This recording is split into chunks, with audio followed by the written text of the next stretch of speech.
There was a man that I came across that talked about relationships, and he said, quote, I personally feel like when it comes to men who are providers, that pool has shrunken. That means that for me, when it comes to these fathers who are providers, it's hard for them to, not hard for them, but those fathers are, there's not enough fathers to teach the younger boys, sons, to be providers, because this pool apparently has shrunken, which is why it is hard for women to find the right partner who are good providers. What are your thoughts on this? So hold on. Okay, so I'm clear. What we're talking about is the number of men who can be sole providers has. Hey cousins, happy morning. One of the cousins sent me this video, said she was disgusted. Can I do a reaction video? I listened to it and I was disgusted too. First of all, I don't understand why y'all want to take marital advice, husband advice, men advice from men who sleep with other men. Okay, that's number one. But number two, one of the first things you have to be able to recognize quickly, ladies, is a dusty. Maybe I need to do a book on how to recognize a dusty. The moment a man does not want to provide, make excuses for men providing, anything like that, he's a dusty. Because dusty is about mindset. Dusty is about what? Mindset. So I am doing this reaction from Mike Hamsel channel. I have no idea who this person is. Go over and subscribe. But this is the link the cousin sent me. I want you to know I absolutely love you. I adore you. Be sure to subscribe, thumbs up, leave a comment for me. What do you think about this? And the question is asking is men are no longer providers. And what do you guys think about this? So let's listen. I'm going to jump in and out, talk through it. And I want to know what you think about what I see. Shrunken in 2025. Do you want me to like say it again? Like compare? No, I got it. So you're basically saying that compared to what it used to be, yeah, that the pool of men that can be a sole provider in a family has shrunken. Therefore, the children are not taught the lessons to be sole providers. Yes. So then it continues to shrink. Or eggs is like $16 right now. Dusty. Or eggs are like $16 right now. See, a man who is a provider, men who are providers at heart will never make an excuse about why he can't provide, because at his core, that is who he is.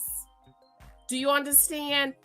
It's like people who are thieves. They will always try to find a way to steal something because at their core, that is who they are. So a man who is a provider at his core will never make an excuse as to why he can't provide. He's never going to say milk is $16 and milk is not $16. My baby little boy drink organic milk and it's not $16. You know what a provider is going to say? I'm going to go get me some extra work on the side so I can buy that $16 milk. That's a provider. Dusties make excuses for why they can't provide.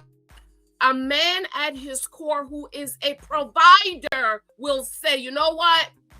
I'm going to mow the lawn so I could get that money to buy some milk. Do y'all understand what I'm saying, cousins? Like, you know what I'm saying? Like, or the level in which it means to be upper middle class don't even mean anything anymore. I think the pool of people on this earth, in this country. Did I get the question right? You did. Okay. I mean, I understood it. So if you still don't understand, it's pretty much me saying a man said that he feels that the reason why women are having difficulty finding the right providers is because the father figures that should be teaching their sons to be the right providers. This particular pool has shrunken. And I'm saying, I totally agree. I think that not only is the pool shrunk, but the women are not choosing provider husbands, good men. Now, ladies, you know how I feel. A man needs to provide a comfortable life for you. Some of y'all want Chanel bag, you want the Mercedes Benz, and you want to live in Livingston, where the tax is $50,000. A comfortable life is comfortable. My husband provides a comfortable life. We live in a modest home, in a modest community. Okay, our son goes to private school. We drive one vehicle because we can. Some couples need two vehicles. I shop at Burlington, Target's clearance. This was back in the days before Target with all the issues. Marshall clearance. I buy, as a matter of fact, I bought some sneakers for Lil Michael yesterday. They were $21.99 at Burlington. They were Pumas because my son, he loved Pumas. They're very soft. They're very flat. And that is his favorite. So I bought him sneakers. What y'all want is $250, $300 Jordans, Chanel bag, drive around in a Benz. That is not comfort. That is keeping up with the Joneses. And I think we need to have an honest conversation about a comfortable life. And I don't know if I shared this, but my husband said to me the other day, he said about a month ago, he said, I really appreciate you appreciating what I can provide for you. Now, ladies, understand that my husband is a high earning man. He don't make $2.50 an hour. For years, one of my husband's paycheck paid all of our bills. When we first got married, our monthly expenses were about $5,000. And one paycheck of my husband's paycheck paid our monthly expenses, which means the other paycheck goes towards savings and investment. So I think a lot of women need to have this honest conversation about the life you want to have and the comfort you want to have.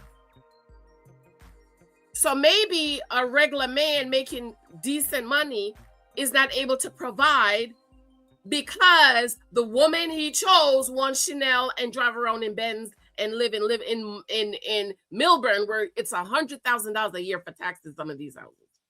So we need to first start having conversation. Now, I'm not talking about living in mama's basement. I'm talking about being comfortable, and we take at least one good vacation a year, sometimes 2, sometimes 3. Do y'all understand what I mean? So a provider man he's never going to make an excuse as to why he can't provide basic necessities. And my dad also told me that the least a man can do is to put a roof over your head and food on your table. So ladies, if he's putting a decent roof over your head and food on your table, he's providing for you. The problem is the type of roof you want, the type of car you want. You want to buy those bags and those $10,000 shoes. You have no savings, no investments. Your kids go to bad, raggedy schools, and they don't have any college fund. So we, as women, and I teach in the husband profile course, hopefully you sign up for it, I teach about comfort. Make sure you choose a husband who can provide a comfortable life for you, not struggle up. All of your needs should be provided. So that means you shouldn't choose a man who's only making $25,000 a year, because you can't live a comfortable life on $25,000 per year. Hallelujah. Hallelujah. Go on, sis. And then, because, okay, that's part one. Okay. Let's her talk. This is what a man says. Right. But I'm also saying that that's not the reason the pool has shrunken. It is the economy that we live in. No, it's not the economy. The economy has always been the economy. And I do agree, a lot of men are dusty. A lot of men are dusty. So they're teaching their sons how to be dusties. Dusties. Okay? Dusties beget dusties. They don't want to work, or they're not working hard enough, or you just want to go work for $2.50. Our grandfathers and all them people back in the days, they had one job and they had something else extra on the side to make some extra money. Nowadays, everybody want to be streamers sitting up on YouTube, and not that you can't make money, but if you're not making any money, honey, you need to go change some tires, pick up some bottles, mow some lawn, do something. That is not the man I married, honey. One pays my husband. When I have 2 or 3 side gigs, my husband just work his one job. Okay? It's not the economy. That's an excuse. Dusties make excuse for economy as to why he can't provide. A provider man will never say, oh, I can't provide because it's the economy. We're going to sit together, put our heads together, and see how we can make this work. Okay? That is not the language of a provider. It's the fact that a lot of us have college degrees. Hold on, time out. So hold on, time out. So y'all are making me fucking mad today. Go on, man. I think you was mad already. No, because we really gonna sit here and act like the middle class is not disappearing. You know, on the board. Okay. But even the middle class, sir, you don't want to provide no way. Even if for the middle class, y'all don't want to provide. You want to go 50-50. So we're not even talking about men. Who's the man up here who's the provider? Not one of them. Not one of these men are true providers. They're all making excuses. Boy, I was gonna write, I just think she's expensive. Which is a different conversation than where my brother Ace is going. My new rebuttal is, Then he should have chosen a wife he could afford. A lot of y'all men are choosing wives you can't afford. A lot of y'all choosing wives.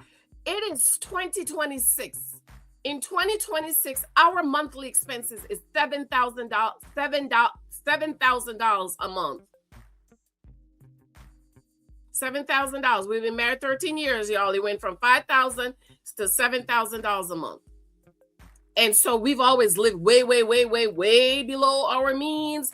So while everybody else is crying about the economy and stuff is expensive, we're not crying and all of those things because we've always lived 50% of how we could live so that we can have space to move up, back and forth.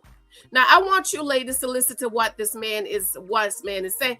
And this is why dusties keep coming alive, because you have the desperate pygmy women who marry these broke, dusty males who cannot be male, cannot be providers, and cannot be husbands. Listen, they're trying to convince you that you shouldn't choose a husband who's a man who can provide and protect you. niggas ain't got to. Someone said that. No more. Sassy? That's what somebody No, said. I mean, Dusty. this expectation of provision was our key to unlock everything from a home cooked meal to a back rub to a partner. And that's not the price of admission no more. So niggas is like, damn, I don't necessarily. You see what I mean? You see what I mean? A provider man would never say that. A man who is a husband at heart, who is a provider at his core, would never say what this man just said. This is why y'all have to be, your ears have to be alert. Sign up for the husband profile so I can teach you how to discern and how to hear. Because a provider man would never say that. He would never say that. To be a provider, to get a 90. Hold on, but Mike, before we even get there, before we get anywhere.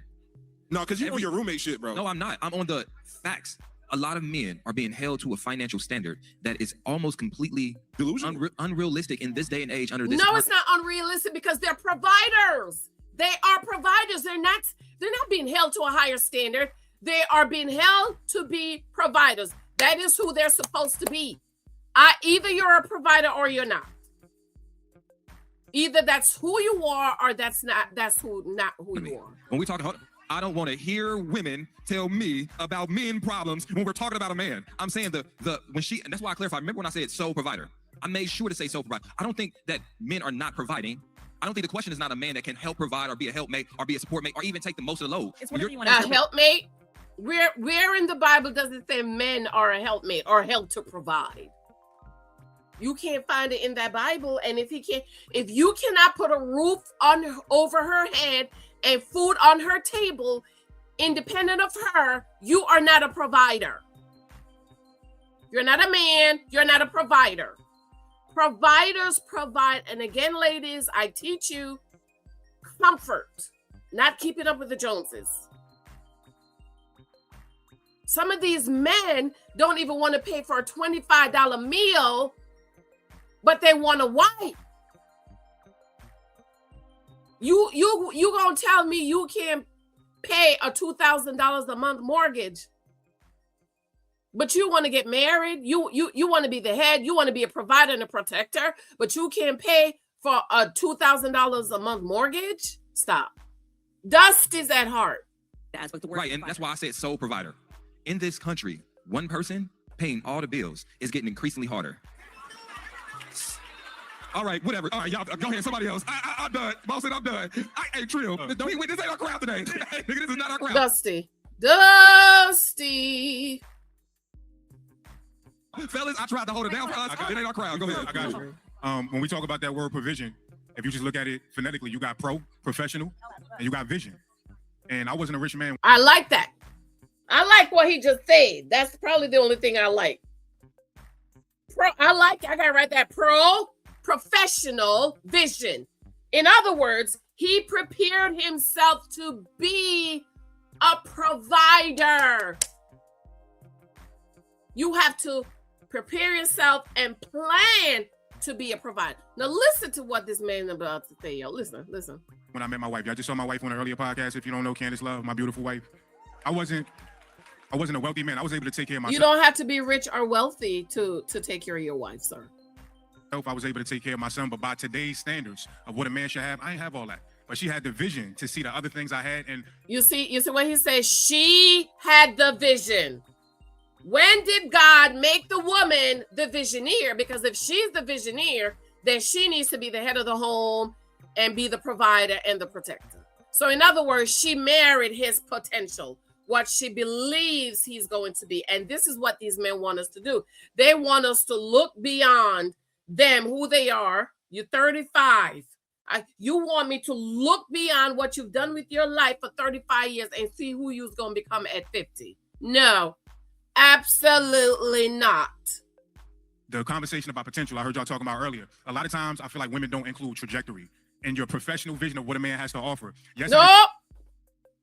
Marry the man in front of you, ladies, not who he's going to be, not who you think he's going to be, not who you want him to be. None of those things. Marry him, marry the man in front of you, because your marriage is going to be the vision, the trajectory, the potential.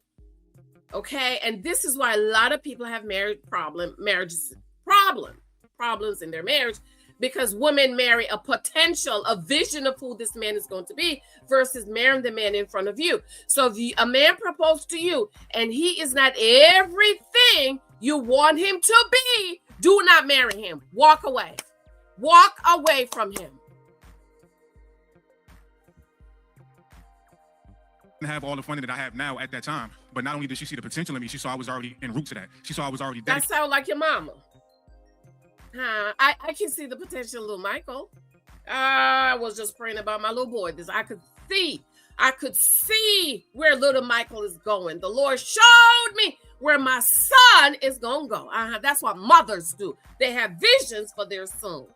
To that process, I was already committed to it, and that shit looked like wealth. That shit looked like provision. And what'd you say? It's not different because that was me on my way to this version of myself that can't do the technical version. You should have did that with your mama, not with a woman. Not with a woman. But you know what? You have women who are pick-me-shas and dust bunnies and builder males and Barbara the Builder who will marry men like this. And then now they want to tell us that this is the way it should be done. Absolutely not. Absolutely not, ladies. Do not marry a man who's on his way, girl, because your marriage is going to be about him being on his way. Providing, and a lot of y'all want to skip that part of the process because your intuition and your vision is not in alignment. So so it's your fault. It's your fault. It's your fault, ladies, that you can't see where this man is going. You don't have vision to see what he's going to become. Do you see? Do you see how they try to mess with your mind? This is why you need Cousin Auntie Janice to translate for you. Take the husband profile course. Take the husband profile course, ladies. Will go based off is how much money do he got in his account as opposed to what's in his heart. How is God working? No, because what's in his heart can I put a roof over my head and food on my table and pay the hospital bill when I go to the hospital to have the baby. Okay? You need to write a check. That man, y'all don't want to have that part of the conversation. Because I'm in that position right now. A lot of these women in this room would have laughed at who I was financially at that time. I'm that nigga right now. You feel me? So we gotta have that part of the conversation. That ain't sassy. That ain't sassy. See there? This is what they try to tell y'all. This is what they try to tell y'all and say this is what you should sign up for. And I'm telling you, ladies, do not do it. Do not do it. That's his mama, child. He probably don't even like that woman. He probably gonna be leaving her soon and go find him a woman who could praise him for the man she made him into be. Cousins, I Love You, the husband profile is coming up in September. I have a free sample on my blog. Go on over and pick up your free sample. Sign up for the course. Once you sign up, there's a lot of different payment options over there. I will book your one-on-one. I had about 3-4 one-on-ones this week. So if you want to sign up so I could book her one-on-one. Then I'll send you the ebook and mail out the book for you. The course begins September 26th. I absolutely love you. I adore you. All of my books are available on Amazon. Show me love and support. I absolutely love you. I'll talk to you later. Let me know what you think about this. Avoid the dusties, ladies. These boys on this chat, on that platform, they're all dusties. I love you. Bye.